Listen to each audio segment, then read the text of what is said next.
Hi, my name is Taylor Bitters, and over the course of this semester, I have done my field experience at the International Newcomer Academy. INA is a very interesting school. It is mainly used to service students who have recently moved to this area from other countries and typically speak hardly any English.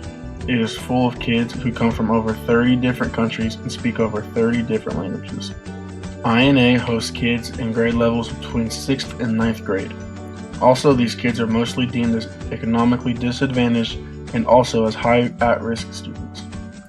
INA is found on Camp Bowie Boulevard in Fort Worth. There are numerous businesses and housing around this area. Locals speak very fondly of the school and think it is a great opportunity for the students. A majority of the students at INA are Spanish speaking.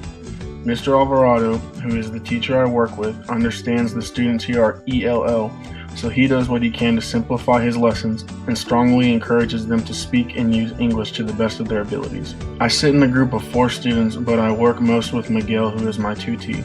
This is because he speaks and understands English the best at our table. I have also noticed that this has kind of made him his table's leader. Miguel loves to do typical middle school boy activities like playing outside, watching TV, and playing video games. But he told me his favorite thing to do is to ride his bike, and how he used to be on a cycling team when he lived in Mexico. The students were very familiar with all kinds of technology in class.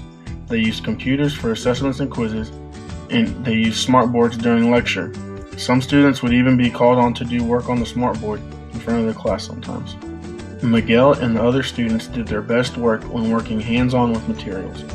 They were all very kinesthetic learners. Sitting through longer lectures seemed harder for them because of their lack of English understanding. Miguel moved here with his family from Mexico in August. Because he knows very little English, we sometimes have to pass back and forth my phone while communicating through Google Translator. But he hasn't let the language barrier discourage him from learning. He really enjoys his studies. According to Mr. Alvarado, Miguel is an average learner in his 7th grade algebra class, but he sees flashes of what Miguel could become as an excellent student and learner. For such a difficult subject and tough language barrier, Miguel works harder than any student I have seen in the class. I have learned over the semester that a huge part of teaching is knowing how to communicate best with your students and knowing that all students communicate in different ways. The strategies teachers use should be the ones that students gravitate towards and engage in the most. The biggest factor I have learned is that not all students are the same. Some students will learn faster and some will take longer to develop.